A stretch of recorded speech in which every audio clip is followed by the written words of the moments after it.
ప్రభు అయినటువంటి యేసుక్రీస్తు నామానికి స్తోత్రాలు. అందరికీ ప్రైజ్ ది లార్డ్. ఈ దినం నాడు దేవుడి వాక్యం చూసుకుందాం. యెషయా గ్రంథం 32వ అధ్యాయము 9వ వచనం నుంచి చూసుకుందాం. సుఖాశక్తి గల స్త్రీలారా లేచి నా మాట వినుడి, నిశ్చింతగా ఉన్న కుమార్తెలారా నా మాట వినుడి అని దేవుడి వాక్యం సెలవిస్తుంది. ఎటువంటి స్త్రీలకు చెప్తున్నారు ఇక్కడ? సుఖము ఆసక్తి, సుఖము మీద ఆసక్తి కలిగిన స్త్రీలు లేచి నా మాట వినండి అంటే దేవుడి మాటని వినమంటున్నాడు. సుఖముగా అనుసరిస్తున్న వారిని, సంతోషంగా జీవిస్తున్న వారిని ఎందుకు అంటున్నాడో చూద్దాం. ఇక్కడ నిశ్చింతగానున్న కుమార్తెలారా నా మాట వినండి అంటే నిశ్చింతగా ఒక నిశ్చింత చేసుకుంటారు. ఏదైనా శ్రమ వస్తే, ఏదైనా బాధ వస్తే, కష్టం వస్తే ఏం చేయమంటావు, మరి మేము ఏం చేయలేము కదా, దానిని ఎట్లా జరగదంటే గట్లా జరుగుతుంది నిశ్చింత చేసుకుంటారు. కానీ ఆ నిశ్చింత మనకు తగదు. ఎవరికి? మనం అంటే క్రీస్తులో ఉన్న వారికి ఆ నిశ్చింత తగదు. ఎందుకు తగదంటే దేవుడు మనల్ని గెలిపించుట కొరకే పుట్టించాడు. దేవుడు మనల్ని ఎలా ఉన్నత స్థితిలో ఉంచుటకే పుట్టించాడు. దేవుడు మనల్ని జయోత్సవం కొరకే పుట్టించాడు. పుట్టించిన దేవుడు జయోత్సవంకు నేను సపోర్ట్ చేస్తాను, సహాయం చేస్తాను, నీవు నిలబడు అంటే నిలబడక నిశ్చింత కలిగి ఉంటున్నాం. నిశ్చింత కలిగిన కుమార్తెలారా నా మాట వినుడి అంటున్నాడు. దేవుడి మాట వినమంటున్నాడు. అదే కాకుండా ఇంకొక మాట అంటాడు, నిశ్చింత గల స్త్రీలారా ఇక 1 సంవత్సరం నాకు మీకు తొందర కలుగును అంటున్నాడు. 1 సంవత్సరంకు తొందర మీకు కలుగుతుంది అని అంటున్నాడు. కాబట్టి ద్రాక్ష పంట పోవును పండ్లు ఏరుటకు రావు అంటున్నాడు. ఏంటట? ద్రాక్ష పండ్లు పోతాయి, పండ్లు ఏరుతందుకు రావు, పంట నాశనం అవుతుంది. ఎలా అంటున్నాడు? ఇంకొక మాట అంటాడు ఇక్కడేమని, సుఖాశక్తి గల కన్యకలారా వణకుడి. హల్లెలూయా. సుఖము మీద ఆసక్తి కలిగిన కన్యకలారా మీరు వనకండి. ఎందుకంటే మీ పంట, మీ స్థలాలు, మీ ఇల్లు అన్నీ నాశనం అయిపోతున్నాయి. కాబట్టి మీరు వనకండి అంటున్నాడు. అని ఇక్కడ అంటాడు ఏమని, నిర్విచారణురారా తొందరపడుడి. నిర్విచారణ కదా, విచారణ లేక నిర్విచారణలో ఉంటున్న వారందరినీ తొందరపడమని అంటున్నాడు. మీ బట్టలు తీసివేసి దిగంబరులై మీ నడుమోన గోనె పట్ట కట్టుకొనుడి అంటున్నాడు. ఎందుకు అంటున్నాడు అంటే బట్టలు అనగా ఆనంద వస్త్రములు తీసివేయమని అర్థం. ఆ సుఖము తీసివేయడం అర్థం కాదు. సుఖం మీద ఆసక్తి తీసివేయాలి, మేలుకునాలి, నిద్రపోకూడదు. ఇటువంటి అన్నీ ఎందుకు చెప్తున్నాడు ప్రభుల వారు అంటే మీరు, మీ కుటుంబాలు, మీ స్థలాలకు, మీ పొలాలు అన్నీ నాశనం అయిపోతున్నాయి. కాబట్టి మీరు మేలుకొనండి, మీరు లేవండి అని అంటున్నాడు. మీరేమంటున్నారు? నా మాట వినండి అంటున్నాడు. ఇంకా అన్నీ నాశనం అయిపోతున్నాయి కాబట్టి నిశ్చింతగా మీరు ఉండకండి అని అంటున్నాడు. ఎందుకు? ఎవరితో అంటుంటే ఇజ్రాయేలు ప్రజలతో అంటున్నాడు. ఇజ్రాయేలు ప్రజలతో దేవుడు మాట్లాడుతున్నాడు. కాబట్టి అక్కడ మాట సెలవిస్తాడు ఏమనంటే అష్షూరు రాజు సైన్యాలు దాడి చేసిన సందర్భాల విషయంలో కూడా ఈ విషయం జరుగుతుంది. కాబట్టి కొంతకాలం తర్వాత, అదేవిధంగా కొంతకాలం తర్వాత ఆ సైన్యాలు యెరూషలేము పరిసరాలను భూభాగాన్ని స్వాధీనం చేసుకొని తమ ఇష్టం వచ్చినట్టు కావలసిన వాటిని తీసుకున్నారు, లేక నాశనం చేశారని కూడా మనం అనుకోవచ్చు. ఏం చేశారు ఇక్కడ? కొంతకాలం పాటు, కొన్ని రోజుల పాటు, కొంత సంవత్సరాల పాటు వారు యెరూషలేము పరిసరాలు, యెరూషలేము చుట్టూ ఉన్న పరిసరాల భూమిని స్వాధీనపరుచుకున్నారు. ఎవరు? అష్షూరు రాజు సైన్యమై ఉండొచ్చు. కాబట్టి అలా భూభాగాన్ని స్వాధీనపరుచుకొని తమకు ఇష్టం వచ్చినట్లు, ఎలా ఇష్టం వచ్చిందో భూభాగము అంతా వారు కావలసిన వాటన్నిటిని తీసుకున్నారు కదా. తీసుకోవడమే కాకుండా నాశనం చేశారు.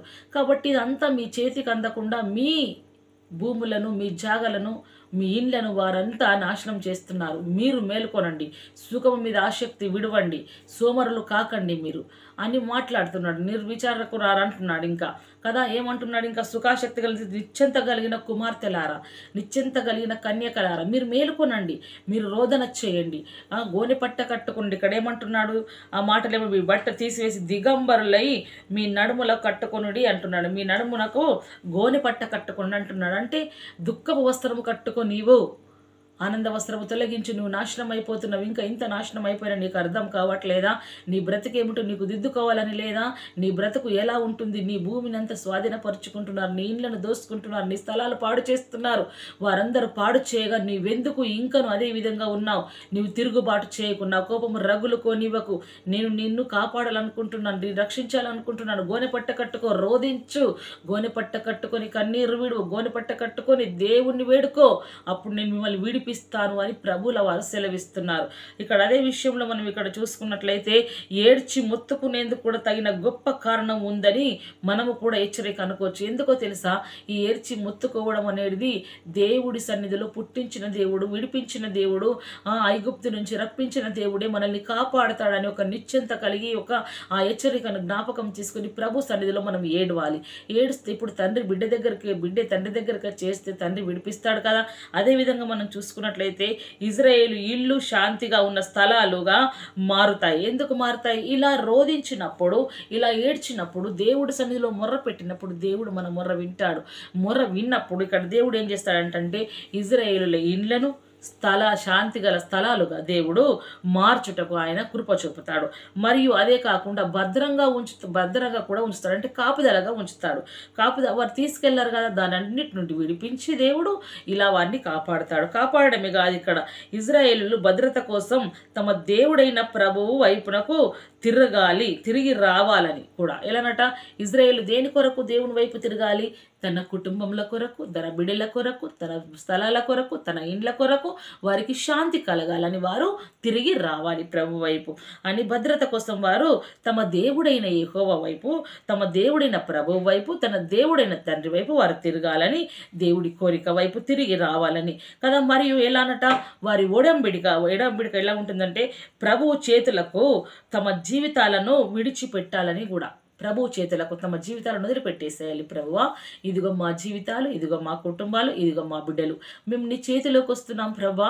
దేవా, నీవే మమ్మల్ని కరుణించు, నీవే మమ్మల్ని రక్షించువాడవని దేవుని వేడుకున్నాడు. అదేవిధంగా యెషయా వారికి ఇవన్నీ ఎలా చేశాడంటే, యెషయా వారికి గుర్తు చేస్తున్నాడు. ఎలా గుర్తు చేస్తున్నాడు? యెషయా ప్రవక్త కదా, ఆ గ్రంథం అంతా ఆయన రాశాడు కాబట్టి ఇక్కడ అంటున్నాడు, ఆయన గుర్తు చేస్తున్నాడు. వారు విశ్రాంతి తీసుకోవచ్చు మరియు నిరంతరం ఎలానట, వారు నిరంతరము సంతోషంగా ఉండునట్లుగా.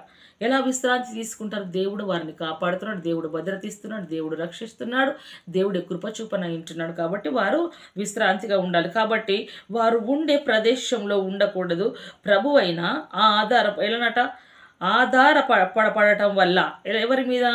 వాళ్ళు ఉండకూడని ప్రదేశంలో ఉండకుండా ఉండే ప్రదేశంలో ఉంటూ ప్రభు పైన ఆధారపడటం వల్ల వచ్చే విశ్రాంతి ఎంతో గొప్పదై ఉంటుంది వారి జీవితాలలో.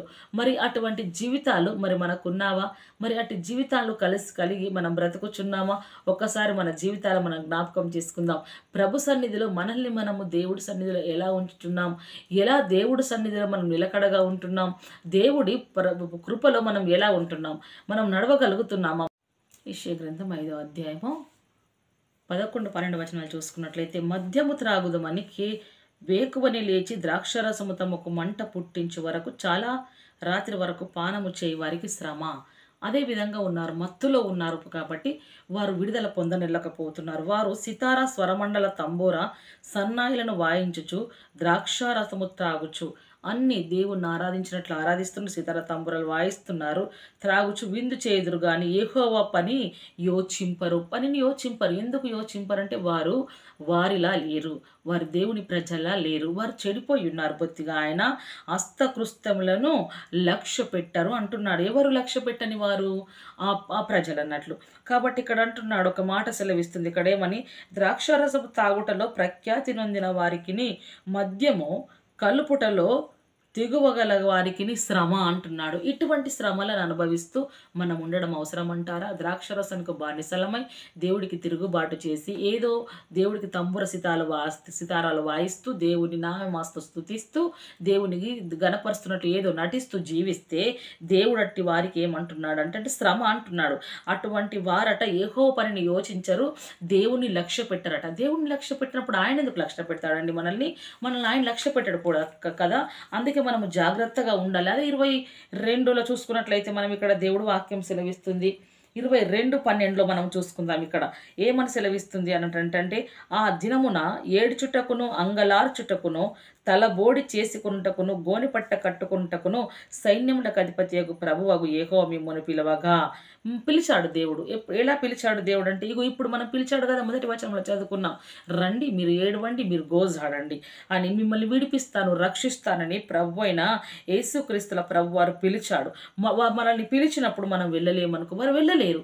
కాబట్టి మనము కూడా ప్రభుల వారు మనల్ని నిద్రయందు దర్శిస్తున్నాడా, మాట్లాడుతున్నప్పుడు దర్శిస్తున్నాడా, కూర్చున్నప్పుడు దర్శిస్తున్నాడా, నిలబడి ఉన్నప్పుడు దర్శిస్తున్నాడా, మందిరంలో దర్శిస్తున్నాడా, వాక్యానుసారంగా దర్శిస్తున్నాడా మనం పలకాలి.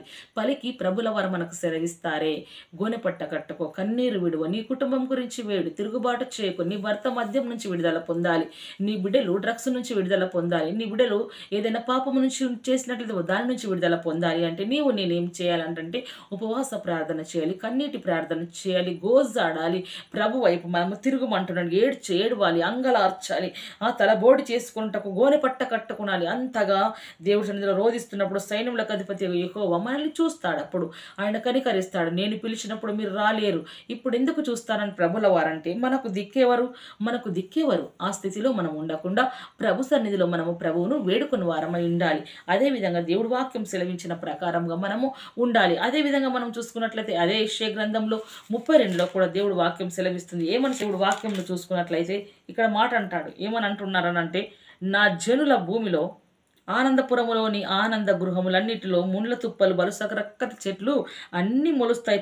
పైనుండి మన మీద ఆత్మ కుమ్మరింపబడు వరకు నరికి విడవబడును, జనసమూహములు గల పట్టణము విడవబడును. ఎందుకు విడవబడుతుంది?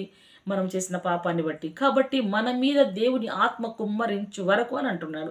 దేవుని ఆత్మ మన మీద కుమ్మరించబడాలి అంటే పశ్చాత్తాపడాలి, గోరిపట్ట కట్టుకుండాలి, కన్నీరు విడవాలి, ప్రభు అయిన క్రీస్తు వైపు తిరగాలి.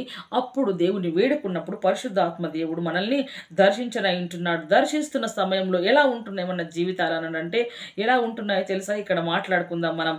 అప్పుడు న్యాయము అరణ్యంలో నివసించును, ఫలభరితమైన భూమిలో నీతి చిగురించును అంటున్నాడు. ఎలా నీతి చిగురిస్తుంది? మనము దేవుడి వైపు తిరిగినప్పుడు నీతి సమాధానములు ఆయన కలుగజేయును అంటున్నాడు. అదేవిధంగా చూసుకున్నట్లయితే నీతి వలన నిత్యము నిమ్మలముగా నిబ్బరము కలుగును అంటున్నాడు. ఆయన నీతిని చూసినట్లయితే అదేవిధంగా అంటాడు, అప్పుడు నా జనులు విశ్రమ స్థలముల యందు, ఆశ్రయ స్థానముల యందును, సుఖకరమైన నివాసుల యందును నివసించెదరు. హల్లెలూయా. ఇలా దేవుని ఆత్మ మన మీదకి వచ్చినప్పుడు, దేవుని ఆత్మ మనం పొందుకున్నప్పుడు, దేవుని ఆత్మ మనకు అసాధారణమైన కార్యములు మన ఎడల జరిగిస్తూ, మనల్ని క్షమిస్తూ, సుఖము, సంతోషము, నీతి, సత్యములు చిగురించి మొలిపించేదిగా ఉంటాయి. మొలిపించడమే కాదు, ఇక్కడ అంటాడు, ఆయనను అరణ్యము ధ్వంసమవునప్పుడు పండ్ల ఎల్లనట వడగండ్లు పడును, పట్టణము నిశ్చయముగా కూలిపోవును. కాబట్టి సమస్త జనముల యుద్ధను విత్తనములు చల్లుదును, ఎద్దులను గాడిదలను తిరగనిచ్చును, మీరు ధన్యులు అంటున్నాడు. ఎలా అట్లా పడ్డను, మీరు ఇవన్నీ చేస్తున్నారు కాబట్టి మీరు ధన్యులు అంటున్నాడు. ధన్యకరమైన జీవితం జీవించాలంటే ప్రభు వైపు తిరగాలి, గోనెపట్ట కట్టుకుని, సుఖం మీద ఆసక్తి విడిచి గోనెపట్ట కట్టుకొని ఏడవాలి, ప్రభు తట్టు తిరగాలి. మొర్ర పెడితే నాశనం అయిపోయిన మన కుటుంబాలు, మన జీవితాలు, మన ఇండ్లు అన్నీ దేవుడు మరలా మనకి ఈయన ఇంటున్నాడు. మరలా మనల్ని దేవుడు నీతితో రింపనయింటున్నాడు. ఇటు మాటలు దేవుడు మన ఆత్మను దీవించి ఆశీర్వదించి ఫలింపజేయునుగాక. ఆమేన్. Praise the lord.